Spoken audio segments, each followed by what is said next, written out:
filem yang menarik iaitu Ratchasi.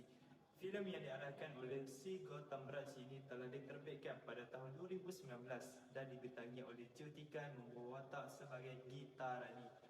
Filem ini mengisahkan Gita Rani, seorang pengetua sekolah yang tegas, komited dan berusaha untuk mengubah sebuah sekolah kerajaan yang dilanda rasuah dan pengabaian. Filem ini menunjukkan cabaran yang dihadapi oleh sistem pendidikan awam India dan kepentingan guru yang berdedikasi dan penuh belas kasihan dalam meningkatkan kehidupan pelajar.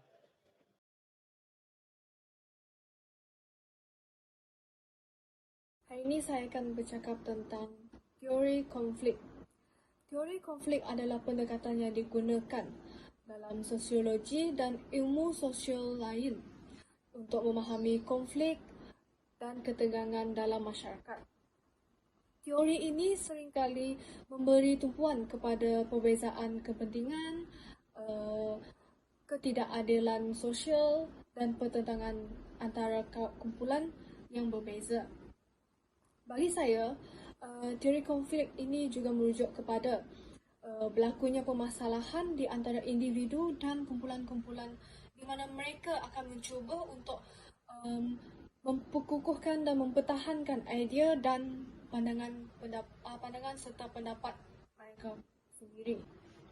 Baiklah, di sini kita boleh melihat bahawa Puan Gita Rani merupakan pengetua sekolah baru. Beliau menggunakan kuasanya untuk melakukan perubahan terhadap sekolah tersebut. Perubahan ini telah dilakukan dalam kalangan guru-guru dan juga pelajar-pelajar di sekolah tersebut. Beliau telah menetapkan undang-undang seperti semua orang mesti hadir sebelum jam 9 pagi dan juga etika baju yang seragam. Malah Puan Gita Rani juga telah menjarakkan kedai runcit yang menjual barang larangan sejauh 500 meter dari pintu sekolah tersebut. Dalam babak-babak di mana terdapat banyak pihak yang membantah Puan Gita Rani membuat perubahan terhadap sekolah tersebut yang berkaitan dengan konteks teori konflik, saya ada satu aspek yang ingin saya kongsikan, iaitu pertentangan kepentingan. Mungkin terdapat pihak-pihak yang mempunyai kepentingan berbeza berkaitan dengan perubahan yang dicadangkan oleh Puan Gita Rani. Contohnya, ada guru-guru atau staf sekolah yang merasa perubahan tersebut akan mengganggu kedudukan atau keuntungan mereka sendiri. Ini boleh mencetuskan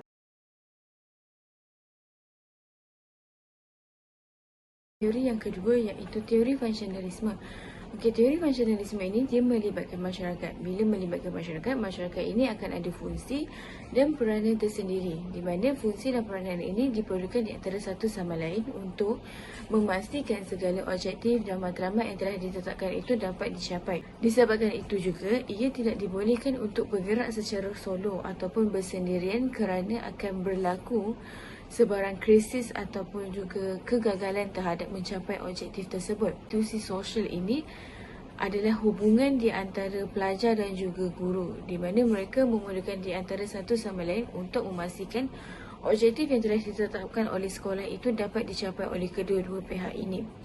Sebagai contoh yang kita boleh lihat melalui cerita Ratchasi ini, di mana guru besar mereka iaitu Gita Rani telah mewujudkan satu aktiviti core curriculum, di mana aktiviti core curriculum ini akan melibatkan beberapa pihak, iaitu dari segi guru, dari segi pelajar, pihak atasan, pihak bawahan, di mana mereka perlu bekerjasama untuk mencapai objektif yang ditetapkan oleh sekolah tersebut. Di dalam aktiviti core curriculum ini, beliau telah berjaya menonjolkan bakat-bakat yang ada di dalam diri pelajar tersebut. Di antara bakat-bakat yang berjaya dicungkil dan ditonjolkan oleh beliau ialah seperti pelajar yang boleh berlari, pelajar yang boleh bernyanyi, boleh berlakon, boleh memberikan pengucapan awam. Dan di sini mereka telah menghadiri ataupun telah menyertai satu pertandingan co-curriculum dan mereka telah berjaya memenangi pertandingan tersebut dan telah berjaya mengharumkan nama sekolah tersebut. Di sini kita dapat lihat di mana pengetua iaitu Gita Rani telah berjaya mendedahkan nilai-nilai kebaikan kepada pelajar tersebut, iaitu seperti menepati masa dari segi hadir ke latihan, mereka datang ke latihan mengikut masa yang telah ditetapkan, berdisiplin dari segi menghadiri latihan yang telah ditetapkan, menghadirkan diri dengan pakaian yang telah ditetapkan, dan mereka juga telah menghormati tenaga pengajar mereka.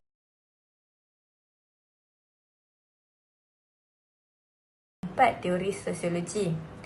Jadi kita tahu bahawa komunikasi merupakan elemen yang terpenting dalam teori ini. Hal ini dikatakan demikian kerana melalui komunikasi kita dapat memberi reaksi di antara penyampai dan penerima. Dalam filem Rakchasi ini, ia membuka luas mata penonton terhadap reaksi guru, murid, pentadbiran dan ibu bapa. Scene pertama yang diambil ialah daripada minit 16.36 sehinggalah 17.40, iaitu pada awalnya pelajar sekolah itu menganggap guru Gita berperwatakan garang kerana pertengkarannya dengan penjual rokok di luar sekolah. Namun, setelah guru Gita menolongnya akibat terjatuh, ia mengubah perspektif pelajar tersebut bahawa sikap guru Gita ini tidaklah seperti yang dicanang-canangkan oleh orang lain.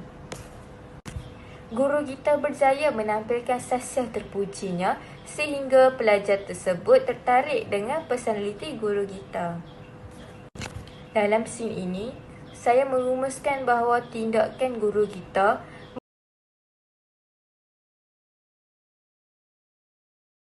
ini saya ingin menceritakan hubung kait antara teori feminisme dengan filem bertajuk Rakchasi. Pada dasarnya kita tahu teori feminisme itu adalah bergantung kepada feminisme, perkataan feminisme itu sendiri. Okey, feminisme ini kita tahu dia merujuk kepada kaum wanita. Jadi maksud teori feminisme ialah dia menuntut hak ketaksamaan jantina terhadap kaum wanita untuk membentuk pengalaman dan hubungan yang adil antara konstruk sosial dalam masyarakat kita. Jadi, berdasarkan kepada filem Rakchasi itu sendiri, kita dapat saksikan Gita Rani yang merupakan perempuan adalah pengetua kepada sekolah itu. Tetapi, dia sering mendapat tentangan oleh penolong guru besar di sekolah itu pada ketika itu yang merupakan seorang lelaki. Kerana penolong guru besar itu dia merasakan perempuan ni tidak layak untuk memegang apa-apa jawatan dalam sesebuah organisasi dan tidak layak untuk melakukan sebarang perubahan terhadap sistem sekolah itu sendiri. Jadi, selain daripada itu, kita dapat saksikan bahawa penolong guru besar tu dia mencabuli kehormatan serta mengambil kesempatan ke atas guru-guru perempuan yang pada ketika itu juga bertugas di sekolah itu. Kerana dia beranggapan bahawa guru perempuan ini tiada kuasa dan tidak akan melawan. Mereka ni lemah. Jadi dia merasakan mereka akan takut dengan dia sebab dia ialah seorang lelaki. Jadi di sini di mana kita dapat saksikan aplikasi antara teori feminisme di dalam babak-babak cerita filem Rakchasi itu sendiri.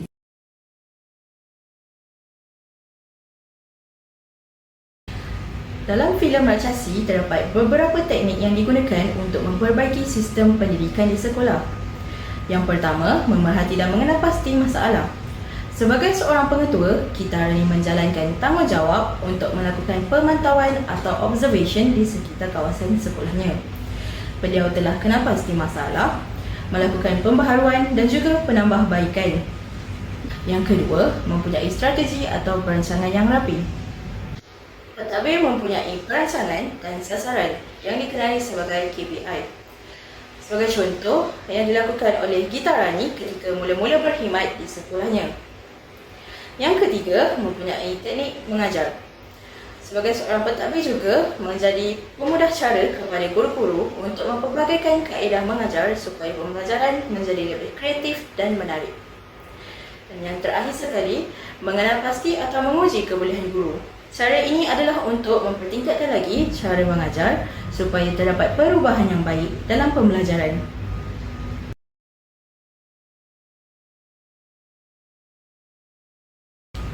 Apa yang kita boleh simpulkan dalam filem Raksasi ini adalah filem ini telah menerangkan tentang berlakunya ketidaksamaan sosial dalam kalangan masyarakat kerana terdapat golongan atasan dan juga golongan bawahan sehingga mencetuskan satu konflik di antara mereka.